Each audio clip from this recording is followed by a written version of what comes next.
তাবলিগের বিশ্ব ইজতেমা শুধু বাংলাদেশ না, সারা দুনিয়ায় একটা ফেনোমেনন হয়ে উঠছিল। শুধু ধর্মীয় গুরুত্বেই না, সামাজিক প্রভাব, অতুলনীয় একটা ইভেন্ট ম্যানেজমেন্ট ক্যাপাসিটি, জাতীয় ঐক্যের মঞ্চ হিসেবে বিশ্ব ইজতেমা এক শক্তিশালী ইমেজ নিয়ে দাঁড়াইতেছিল। যত রাজনৈতিক মতাদর্শিক বিরোধ থাকুক না কেন, শীর্ষ রাজনৈতিক নেতারা সারা দেশের মানুষের সাথে আখিরি মোনাজাতে দাঁড়াইতেন। কিন্তু ইসলামোফোব দুনিয়ার ভয় সম্মিলিত মুসলমানরা একসাথে দাঁড়ায় নামাজ পড়লেও ওদের চুলকানি শুরু হয়। এইটারে সে ঘরের অন্দরে হান্দাই দিতে চায়, কয় ধর্ম প্রাইভেট ব্যাপার, তুমি ঘরের মধ্যে করবা। আর বিশ্ব ইজতেমার মতো সুবিশাল দুনিয়ার দ্বিতীয় বৃহত্তম মুসলিম সমাবেশকে ধ্বংস করার পরিকল্পনা শুরু হয় ওয়ার অন টেররের প্রজেক্ট হিসাবে। এই কাজে প্রত্যক্ষভাবে হাত লাগায় ইন্ডিয়া। আর ইন্ডিয়ার বাংলাদেশের সকল লেসপেন্সার, আওয়ামী লীগ, ডেইলি স্টার এবং প্রথম আলো। অনেকে বলতে পারেন, আপনি সব কিছুতেই ডেইলি স্টারের সংযোগ দেখেন কেন? আরে ভাই, সংযোগ থাকলে আমি কি করব? দুয়ে দুয়ে 4 মিলে গেলে আমি কি সেইটাকে 10 দেখাবো? তবে আমি এই ধর্মীয় ইস্যু নিয়ে দূরে থাকার সিদ্ধান্ত নিয়েছিলাম। আমি ভাবছিলাম আমাদের মুরব্বী আলেম ওলামারাই এই ব্যাপারটা নিয়ে ডিল করবেন। কিন্তু যখন এর পিছে আওয়ামী লীগ, ভারতের পরিকল্পনা আবিষ্কার করলাম, প্রথম আলো, ডেইলি স্টারের সংযোগ আবিষ্কার করলাম, তখন এই সমাজের একজন হইয়া এই ইস্যু নিয়ে চুপ থাকতে পারলাম না। শুধু তাই না, কিভাবে ভারতের এই লেসপেন্সারগুলা বর্তমান সরকারের ঘনিষ্ঠ হওয়ার কাজ সফলভাবে সম্পন্ন করে ফেলছে, সেটা দেখে আমি আতঙ্কিত হয়ে গেলাম। বৈষম্য বিরোধী ছাত্রদের মূল নেতৃত্বের কাছাকাছি চলে আসছে তারা। এর ফলে ফ্যাসি বিরোধী লড়াইয়ের মূল শক্তি হেফাজতের সাথে বর্তমান সরকারের দূরত্ব তৈরির ঝুঁকি তৈরি হয়েছে। এই কারণেই তাবলিগ নিয়া মহাষড়যন্ত্র দেশবাসীর সামনে উন্মুক্ত করে দেওয়াটা আমার কর্তব্য আর দায়িত্ব হয়ে দাঁড়াইল। আশা করি আমার দর্শকেরা এই এপিসোডের পরে তাবলিগ প্রসঙ্গে নিজেরাই সিদ্ধান্ত নিতে সমর্থ হবেন। আমি স্পষ্টভাবে দেখাই দেব তাবলিগ জামাতের এই দুই গ্রুপের মধ্যকার দ্বন্দ্ব বিরোধের পিছনে প্রত্যক্ষভাবে রয়েছে ইন্ডিয়া। কিভাবে? তাবলিগের ভেতরে যাদেরকে জুবায়েরপন্থী বলা হইতেছে, সেইটাই তাবলিগের মূলধারা। সেই পক্ষের সাথে আছেন বাংলাদেশের কওমি, দেওবন্দি, হেফাজত ঘরানার অর্থাৎ মূলধারার আলেম সমাজের প্রায় সকলেই, এবং তাবলিগের সাথে সংশ্লিষ্ট সাধারণ জনতার বৃহৎ সংখ্যাগরিষ্ঠ অংশ। আবার ইন্টারেস্টিং ব্যাপার হইতেছে, এই পক্ষ আদর্শগত এবং মনস্তাত্ত্বিকভাবে শেখ হাসিনার ফ্যাসিবাদী শাসন এবং ভারতীয় আধিপত্যবাদের ঘোর বিরোধী। এই পক্ষই তাবলিগের মধ্যে বৃহৎ সংখ্যাগরিষ্ঠ এবং সবচেয়ে প্রভাবশালী অংশ। 2 নাম্বার, তাবলিগের ভেতরে যাদেরকে এতাতি বা সাতপন্থী বলা হইতেছে, এই পক্ষের সাথে যারা আছেন তারা আওয়ামী ফ্যাসিবাদের অংশ, সহচর এবং ভারতপন্থী হিসেবে পরিচিত।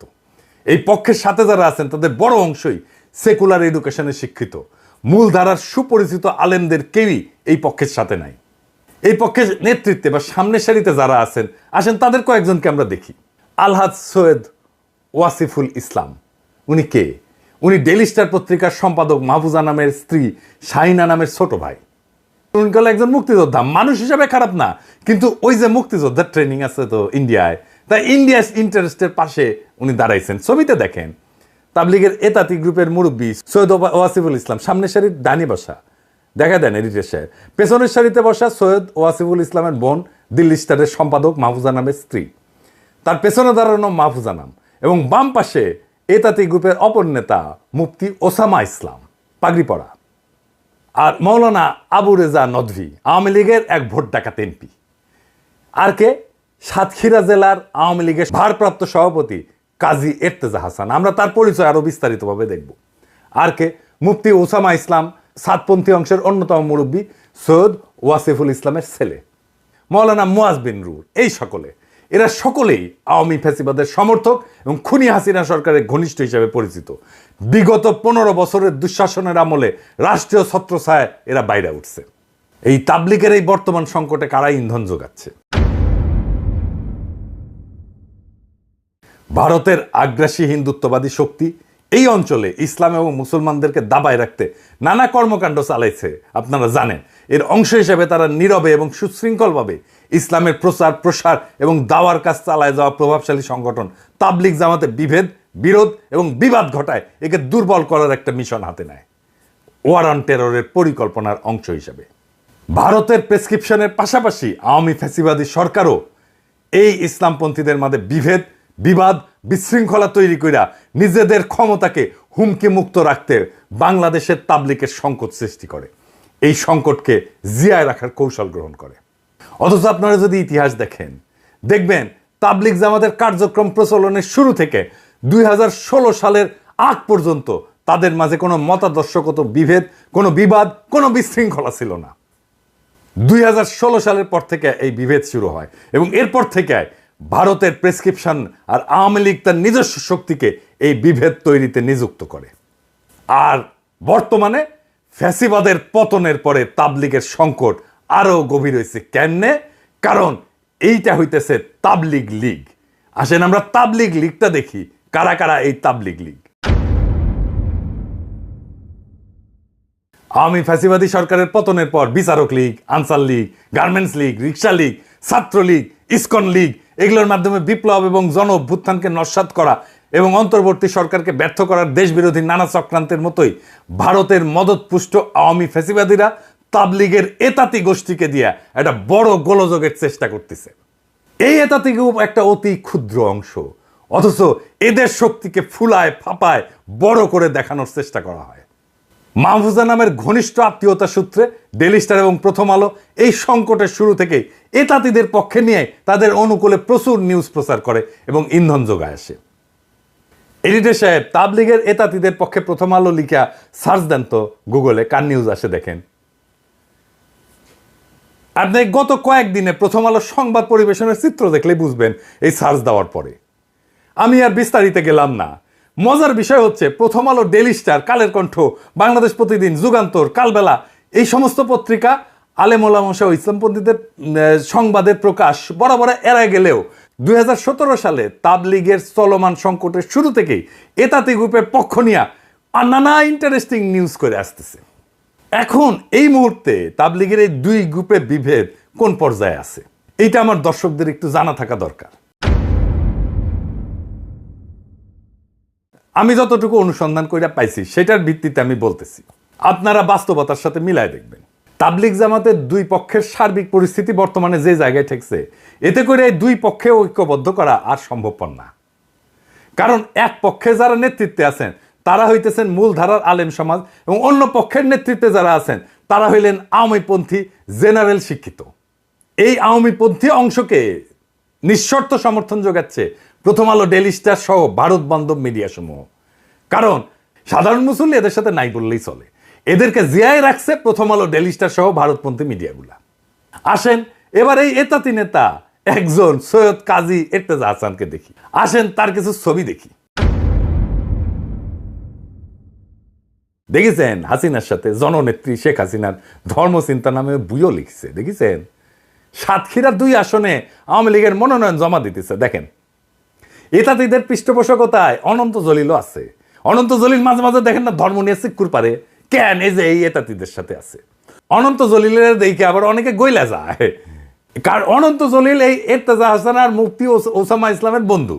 এতাতি নেতারা আবার সিনেমাও বানায়, দেখেন, দেখেছেন? আবার ওইটা আবার অনন্ত জলিল প্রমোট করে, চমৎকার ডিস্কো হুজুর আর কি। জালিয়াতি আর প্রতারণার অভিযোগে গ্রেপ্তার করা হয়েছিল এই ইরতেজা হাসানকে। হাসিনাই গ্রেপ্তার করছিল, মানে কত কেন বড় হইলে যার এটা উপেক্ষা করে রাখতে পারে নাই। হাসিনার সাথে নিয়মিত সফরে যাইতো ইরতেজা, আরব আমিরাতে গেছে, ইন্ডিয়া সফরে গেছে। তার প্রতারণার বিরুদ্ধে ঢাকায় মানববন্ধন পর্যন্ত হয়েছে।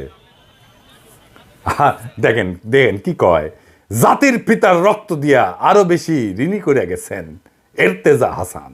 এই কাজী ইরতেজা হাসান আওয়ামী লীগের ধর্ম বিষয়ক উপকমিটির সদস্য, সাতক্ষীরা জেলার আওয়ামী লীগের ভারপ্রাপ্ত সভাপতি হইতেছে এই ইরতেজা হাসান। ওর তো এখন জেলে থাকার কথা। আবার প্রথম আলো তারা কেমনে প্রমোট করে দেখেন, জামিন পেয়েছে এটা মামলায়, সেটাও এত বড় নিউজ করেছে। আরে আশ্চর্য ব্যাপার, দেখেছেন কারো জামিন পেলে এত বড় নিউজ করে? না জানি ওই একটা কোন বড় একটা তালে বড় এসে গেছে। এখন দেখেন প্রাইভেট স্পেসে বাসার মধ্যে ছবি তুলে খাতির করে হাসনাত, সার্জিস, আসিফ। আসিফ কি খুশি ছবি তুলে, দেখছেন? এমন কি আসিফ নজরুলের সাথে ঘনিষ্ঠতা দেখেন। এখন কইতে পারেন আপনারা রাজনৈতিক নেতা হইছেন, পরিচিত ফিগার হয়েছেন, পাবলিক ফিগার হয়েছেন, আপনার সাথে তো পাবলিক এসে ছবি, আরে ভাই এটা তো প্রাইভেট স্পেসে বার্সার মধ্যে ছবি দেখেন। এইভাবে প্রাইভেট ছবি তোলার আগে তো তার ব্যাকগ্রাউন্ড চেক করা যায় যে এই লোকটা কে। এখন দেখেন আওয়ামী নেতার সাথে, দেখেন ফজলে নূর তাপসের সাথে, সাকিব আল হাসানের সাথে, হাসান মাহমুদের সাথে, এমনকি মরে গেছে যে নাসিমুল লগে কি মাখামাখি।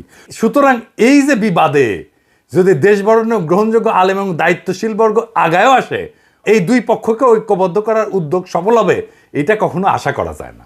কারণ এটা তো বুঝলেন যে এই বিভেদ বা বিবাদটা চাপায় দেওয়া আধিপত্যবাদী হিন্দুত্ববাদী শক্তি এই বিভেদটা চাপায় দিছে। এখন এই পর্যায়ে কি করা যায়, এটা একটা সলিউশন তো করতে হবে। ভাই আমি তো ডাইরেক্ট অ্যাকশনের লোক, এই এরতেজারে 3rd ডিগ্রি দেওয়া উচিত এক্ষুনি। তারে তো হাসিনাই ধরেছিল, ওই মামলা আজকে ওরা প্যাকেট করেন। এই ভিডিও যাওয়ার পরে যারা বিভ্রান্ত ছিলেন সাধারণ মুসলমান সমাজ তারা সরে যাবে এই এরতেজাদের পিছন থেকে, অনেক বিষয় ক্লিয়ার হয়ে যাবে।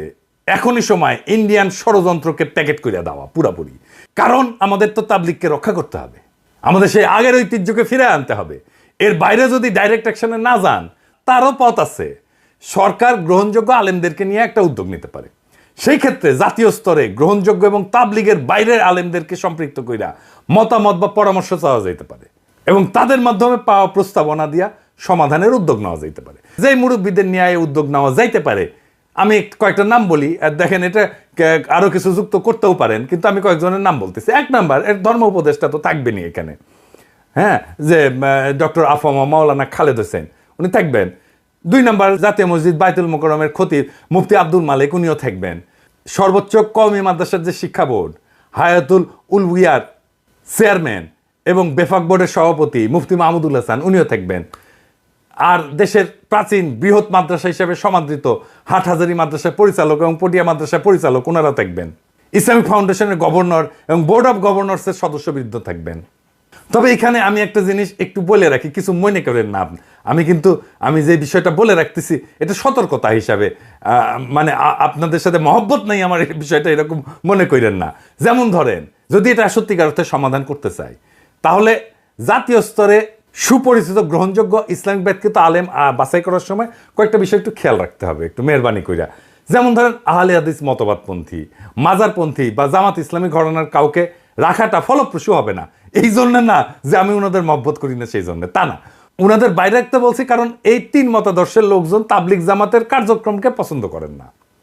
তাই এই সমস্যা সমাধানের ক্ষেত্রে, কার্যকর সমাধানের ক্ষেত্রে আন্তরিকতা দেখাতে পারবেন বা তাদের ইনপুটটা কাজে লাগবে, এইটা আমার সন্দেহ আছে।